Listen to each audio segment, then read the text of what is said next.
Assalamualaikum dan selamat sejahtera. Pada hari ini ialah Hari Digital Pejabat Pendidikan PPD Kota Baru. Hari Digital? Apa itu Hari Digital? Mari saya tunjukkan.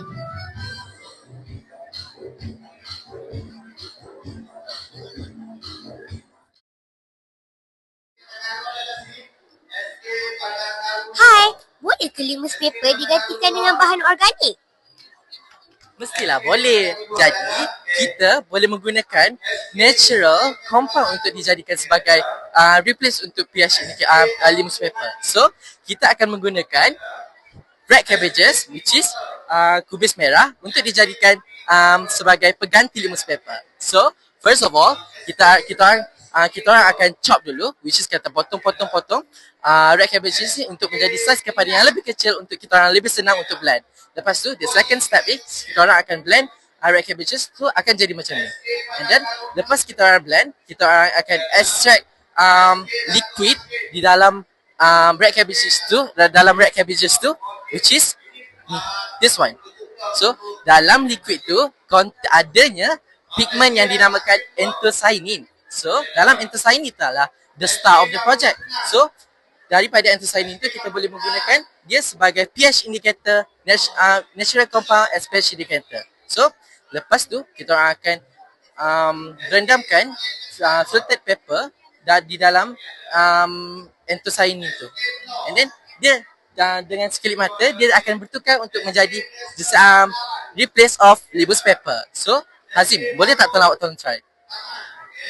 So, Hazim akan letakkan limus paper ni di dalam alkali and then dia akan bertukar menjadi warna biru.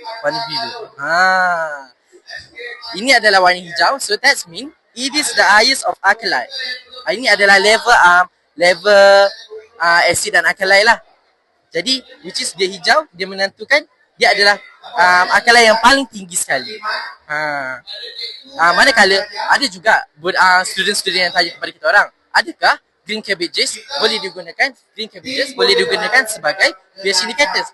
Jawapannya boleh, tetapi tidak sesuai. Kerana apa? Kerana dalam green cabbages ni mengandunginya anthocyanin, tapi level dia low, rendah. Jadi apabila kita menggunakan dia sebagai pH indicator, dia tidak berkesan sangat, tidak memberikan kesan yang impak lah besar sangat. So kalau boleh tengok sini, ni adalah alkali kan. Ni alkali and then this is acid. Kita kalau adik-adik nak try, kita boleh menggunakan juga barang-barang di rumah seperti buah-buahan, skincare, and then kita ada ubat gigi, shampoo. It can also be kalau adik-adik nak identify pun, it can also be identified by using the red cabbages. Itu saja. Terima kasih bang.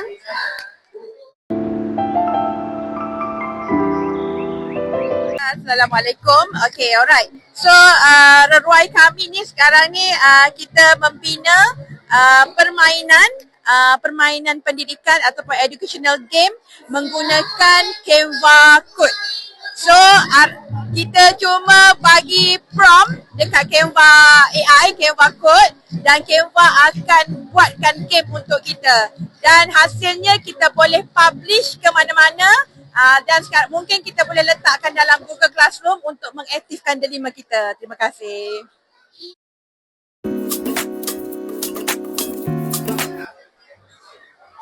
Assalamualaikum kakak. Waalaikumsalam. Kakak tengah buat kuis apa ni? Saya tengah buat kuis bahasa Melayu. Apa pendapat kakak? Saya sangat gembira belajar macam ni. Oh, okey. Terima kasih kakak. Sama-sama. Assalamualaikum tuan. Assalamualaikum warahmatullahi. Apakah motif Hari Digital ni? Ya, Apakah motif Hari Digital ini? untuk motif ataupun objektif kita buat Hari Digital PPDKB untuk hari ini, sebenarnya program kita telah berlangsung selama seminggu.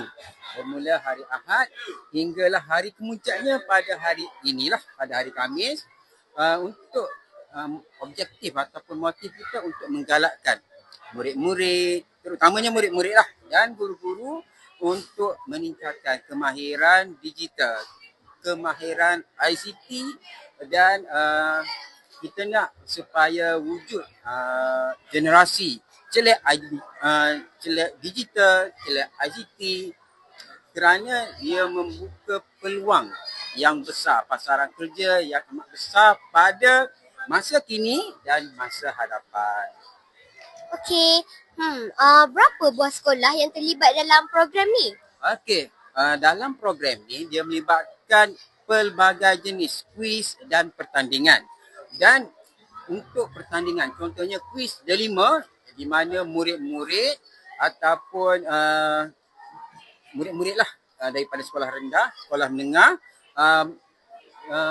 dia menjawab soalan secara berada di sini, di tempat ini ataupun di sekolah. Dan untuk makluman, kalau saya cek tadi untuk pemenang, kita dah ada yang menyertai pertandingan seramai 8,000 orang. Murid untuk sekolah rendah dan untuk sekolah menengah dalam 6,000 lebih lah. Yang kuis dia 5 sahaja. Dan untuk kuis-kuis pertandingan lain pun banyak jugalah. Tapi dia melibatkan semua murid di PPD Kota Baru.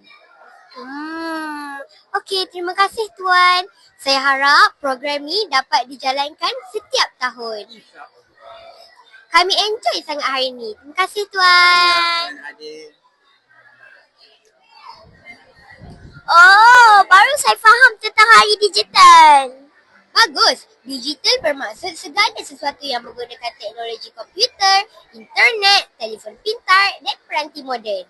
Hari digital ialah hari khas untuk kita meraihkan teknologi dan mengingatkan semua supaya menggunakannya dengan bijak dan selamat.